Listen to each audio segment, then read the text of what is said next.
Stanley was fat and ugly and really stupid. And he got the job because of a family connection. That's how stupid he is.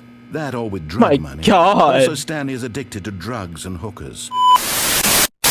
How we doing today, ladies and gents? Welcome to the Stanley Parable Ultra Deluxe.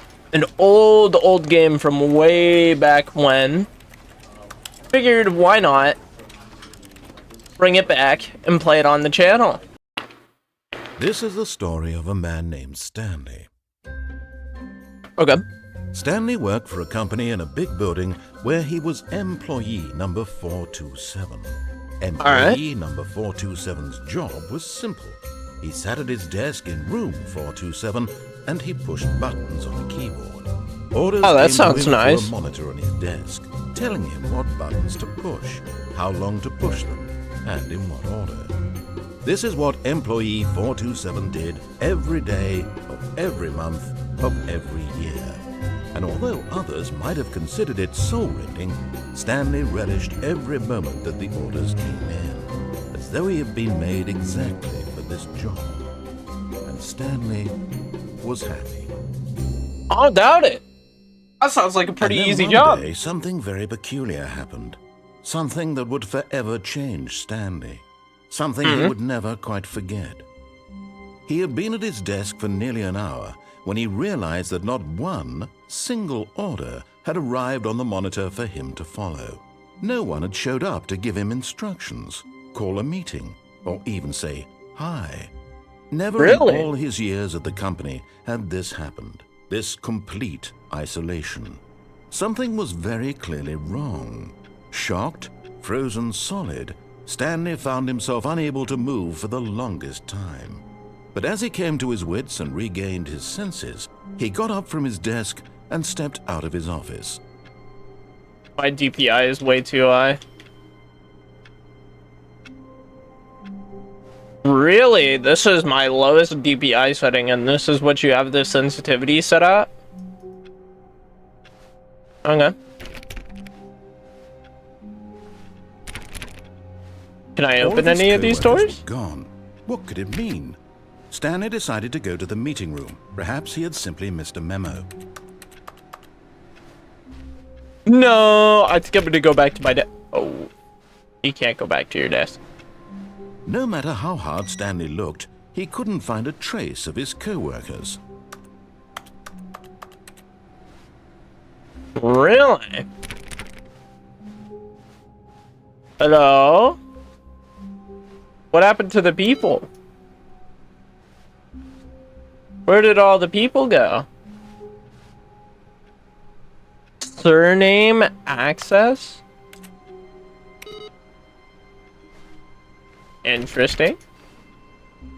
But there's your Stanley room went in around there. touching every little thing in the office, but it didn't make a single difference. Nor did it. Stanley clicked on literally every single door in the office, because he doesn't pick up well on cues from his environment.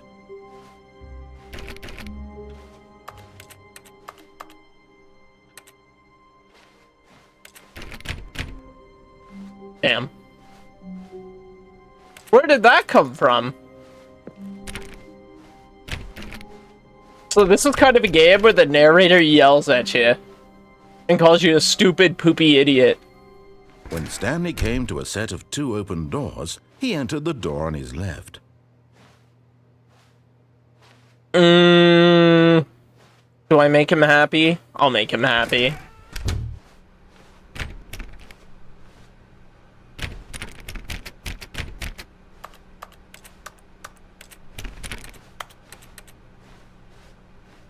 Alright.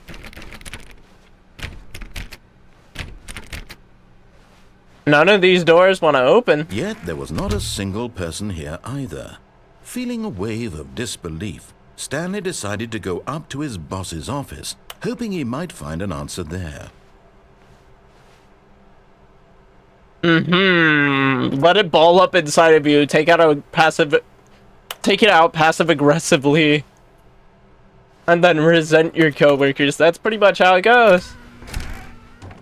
Oh, broom closet. Stanley stepped into the broom closet, but there was nothing here, so he turned around and got back on track. No. Me no wanna. How long can I stand in the broom There closet was before it nothing here. gets... No choice to make, no path to follow, just an empty broom closet. No reason to still be here. No, there is a reason. You get mad. I have a feeling you're gonna get mad. The ultimate rage bait game, guys. Stanley was still just sitting in the broom closet. He wasn't even doing anything. At least if there was something to interact with, he'd be justified in some way. As it is, he's literally just standing there doing sweet FA. Doing sweet fuck all. Are you really still in the broom closet? Standing Yes, sir. around doing nothing?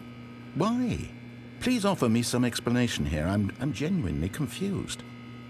Because, Wallace, I need to be in here. You do realize there's no choice or anything in here, right? If I'd said Stanley walked past the broom closet, at least you would have had a reason for exploring it to find out. But it didn't even occur to me because literally this closet is of absolutely no significance to the story whatsoever. I never would have thought to mention it. It has everything to do with the story. The story is that I sit in here for eternity. Its own branching path. Maybe when you go talk about this with your friends, you'll say, "Oh, did you get the broom closet ending? The broom closet ending was my favorite." I hope your friends find this concerning. No, the broom closet ending is the best ending. Stanley was fat and ugly and really, really stupid. He probably only got the job because of a family connection. That's how stupid he is. That or with drug money. My God. Also, Stanley is addicted to drugs and hookers. Jeez, narrator. This is starting us off crazy. Conclusion about what's going on right now. You're dead. You got to this broom closet, explored it a bit, and were just about to leave because there's nothing here, when a physical malady of some sort shut down your central nervous system and you collapsed on the keyboard. In a situation like this, the responsible thing is to alert someone nearby so as to ensure that your body is taken care of before it begins to decompose. Hello? Anyone who happens to be nearby? The person at this computer is dead. They have fallen prey to any number of your countless human physiological vulnerabilities. It's indicative of the long-term sustainability of your species. Please remove their corpse from the area and instruct another human to take their place, making sure they understand basic first-person video game mechanics and filling them in on the history of narrative tropes in video gaming, so that the irony and insightful commentary of this game is not lost on them. All right, when you've done that, just step out into the hallway. Nope. Nope. Why would I step into the hallway? There's so much going on in the broom closet.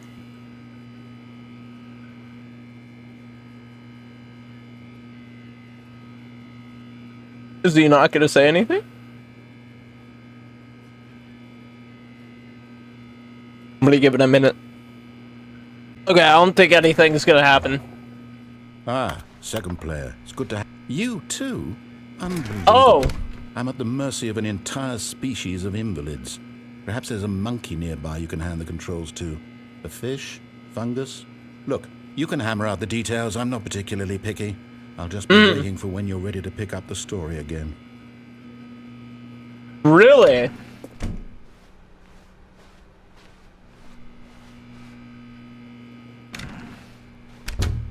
Is he deadass just gonna wait?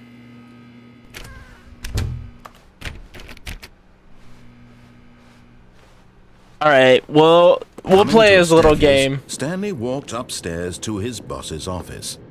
What if I go downstairs? What if I rage bait? What if I just keep rage baiting him?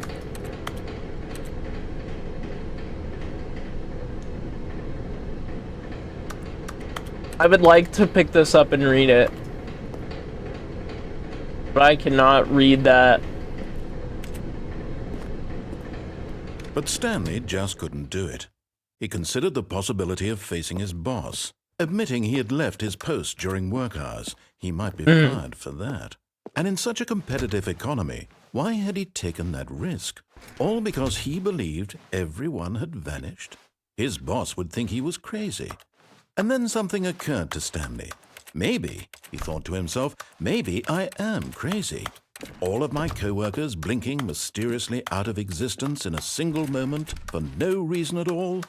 None of it made any logical sense. And as Stanley pondered this, he began to make other strange observations.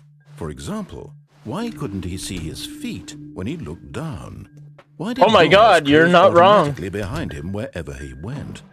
And for that matter, these rooms were starting to look pretty familiar. Were they simply repeating? No, Stanley said to himself, this is all too strange. This can't be real. And at last, he came to the conclusion that had been on the tip of his tongue. He just hadn't found the words for it. I'm dreaming, he yelled. This is all a dream. Oh, yes. What relief Stanley felt to have finally found an answer, an explanation. His co-workers weren't actually gone. He wasn't going to lose his job. He wasn't crazy after all. And he thought to himself, I suppose I'll wake up soon. I'll have to go back to my boring real-life job pushing buttons. I may as well enjoy this while I'm still lucid. So, he imagined himself flying and began to gently float above the ground. Then he imagined himself soaring through space on a magical starfield, and it too appeared. It was so much fun, and Stanley marveled that he had still not woken up. How was he remaining so lucid? And then perhaps the strangest question of them all entered Stanley's head. One he was amazed he hadn't asked himself sooner. Why is there a voice in my head dictating everything that I'm doing and thinking? You're not The voice wrong. was describing itself being considered by Stanley, who found it particularly strange. I'm dreaming about a voice describing me, thinking about how it's describing my thoughts, he thought. And while he thought it all very odd and wondered if this voice spoke to all people in their dreams, the truth was that, of course, this was not a dream. How could it be? Was Stanley simply deceiving himself, believing that if he's asleep, he doesn't have to take responsibility for himself? Stanley is as awake right now as he's ever been in his life. Now, hearing the voice speak these words was quite a shock to Stanley. After all, he knew for certain, beyond a doubt, that this was in fact a dream. Did the voice not see him float and make the magical stars just a moment ago? How else would the voice explain all that? This voice was a part of himself too. Surely, if he could just... He would prove it. He would prove that he was in control, that this was a dream. So he closed his eyes gently, and he invited himself to wake up. He felt the cool weight of the blanket on his skin, the press of the mattress on his back, the fresh air of a world outside this one. Let me wake up, he thought to himself. I'm Yes, through with please. this dream. I wish it to be over. Let me go back to my job. Let me continue pushing the buttons. Please, it's all I want. I want my apartment, and my wife, and my job. All I want is my life exactly the way it's always been. My life is normal. I am normal. Everything will be fine. I am okay.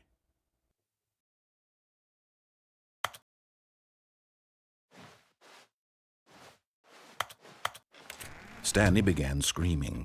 Please, someone, wake me up. My name is Stanley. I have a boss. I have an office. I am real. Please, just someone tell me I am real. I must be real. I must be. Can anyone hear my voice? Who am I? Who am I? And everything went black. Oh, okay. This is the story of a woman named Mariella. Oh. Mariella woke up on a day like any other. She arose, got dressed, gathered her belongings, and walked to her place of work. Stanley's dead. Interrupted by the body of a man who had stumbled through town talking and screaming to himself, and then collapsed dead on the sidewalk. And although she would soon turn to go call for an ambulance, for just a few brief moments she considered the strange man. He was obviously crazy. This much she knew. Everyone knows what crazy people look like. And in that moment, she thought to herself how lucky she was to be normal. I am sane. I am in control of my mind. I know what is real and what isn't. It was comforting to think this, and in a certain way, seeing this man made her feel better. But then she remembered the meeting she had scheduled for that day, the very important people whose impressions of her would affect her career, and by extension, the rest of her life. She had no time for this, so it was only a moment that she stood there, staring down at the body. And then she turned and ran.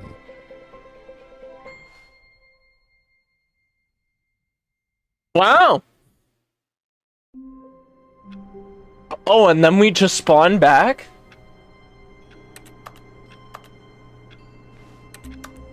Okay. So we got an ending. All of his co-workers were interesting. gone. What could it mean? Stanley decided to go to the meeting room. Perhaps he had simply missed a memo.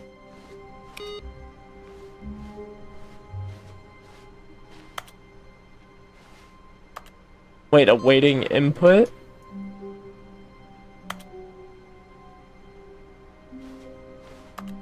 Pink?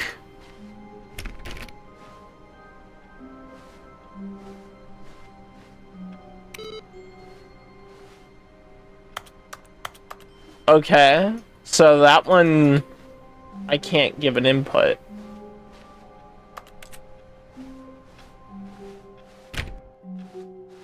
So there's like 5 computers with an input, I'm guessing? Or awaiting an input?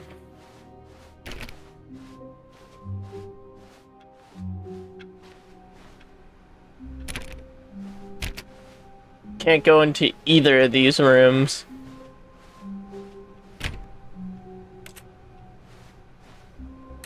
Why do some people have offices and some people don't?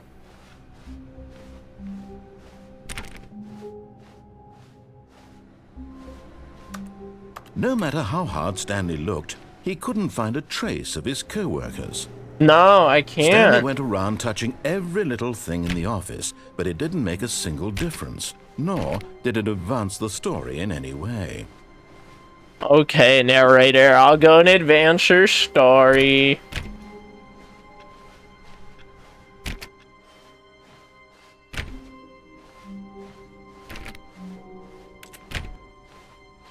When Stanley came to a set of 2 open doors, he entered the door on his left.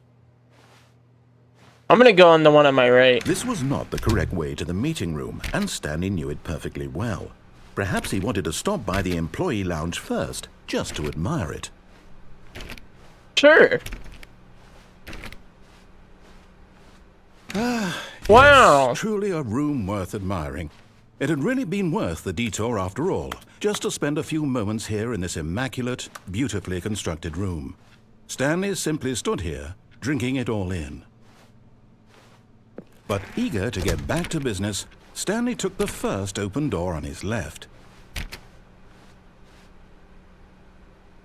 I'm gonna go straight. Stanley was so bad at following directions, it's incredible he wasn't fired years ago. Wow.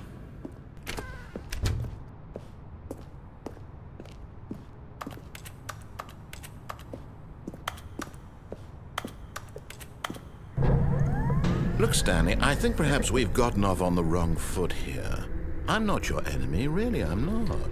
I realize that investing your trust in someone else can be difficult, but the fact is that the story has been about nothing but you all this time. But in his eagerness to prove that he is in control of the story and no one gets to tell him what to do, Stanley leapt from the platform and plunged to his death. Good job, Stanley. Everyone thinks you are very powerful. Let's go! That was an ending. The suicide ending. All of his co-workers were gone. What could it mean? Stanley decided to go to the meeting room. Perhaps he had simply missed a memo. We'll go to the boss's office.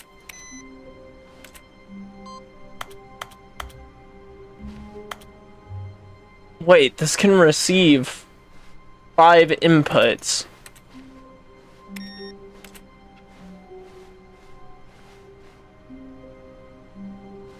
So every time I come back here, I input something.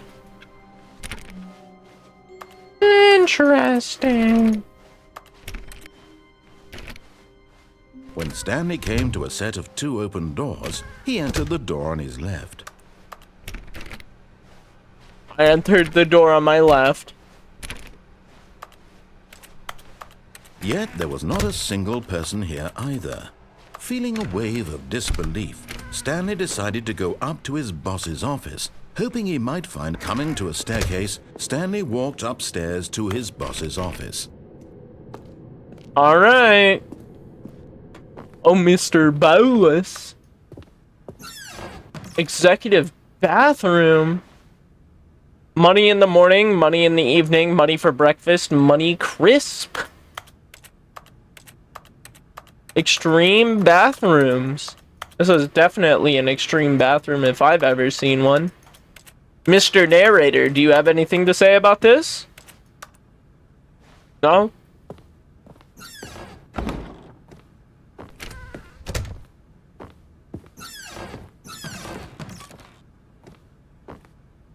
Wait, what's over here? Why business strategy gun to a panda?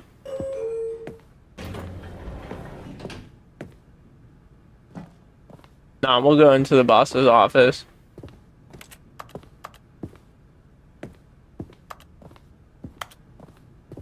Stepping into his manager's office, Stanley was once again stunned to discover not an indication of any human life. Shocked, unraveled, Stanley wondered in disbelief who orchestrated this. What dark secret was being held from him?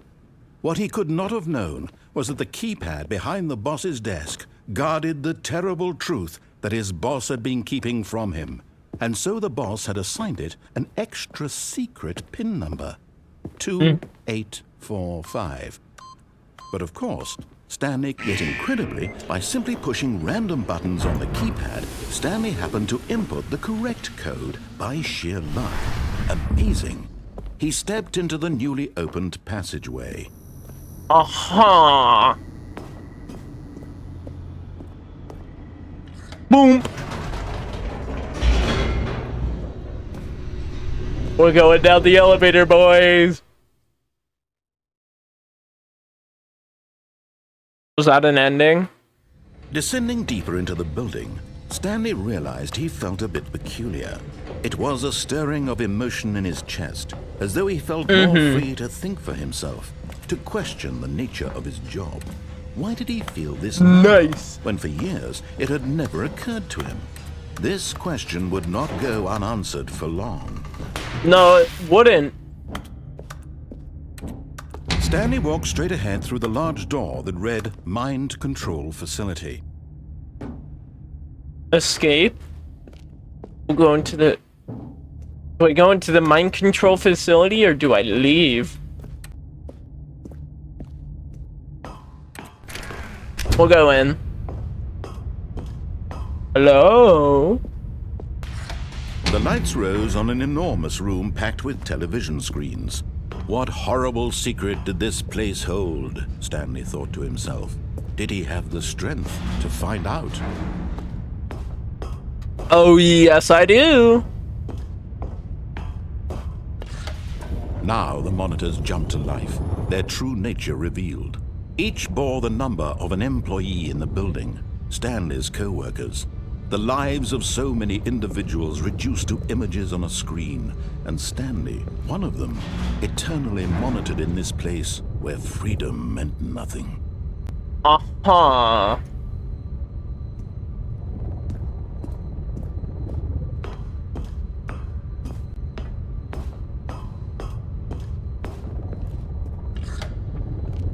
Oh, what is that button? Control facility. It was too horrible to believe. It couldn't be true. Had Stanley really been under someone's control all this time? Was this the only reason he was happy with his boring job? That his emotions had been manipulated to accept it blindly? No. He refused to believe it. He couldn't accept it. His own life in someone else's control? Never. It was unthinkable. Wasn't it? Was it even possible? Had he truly spent his entire life utterly blind to the world?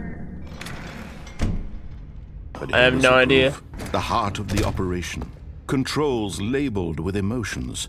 Happy or sad or content. Walking, eating, working. All of it monitored and commanded from this very place. And as the cold reality of his past began to sink in, Stanley decided that this machinery would never again exert its terrible power over another human life. For he would dismantle the controls once and for all. Mind controls idle, awaiting input. Oh, Stanley, you didn't just activate the controls, did you? After they kept you enslaved all these years, you go and you try to take control of the machine for yourself. Is that what you wanted? Control? Yes! Oh, Stanley, I applaud your effort, I really do. But you need to understand, there's only so much that machine can do. You were supposed to let it go, turn the controls off, and leave. If you want to throw my story off track, you're going to have to do much better than that.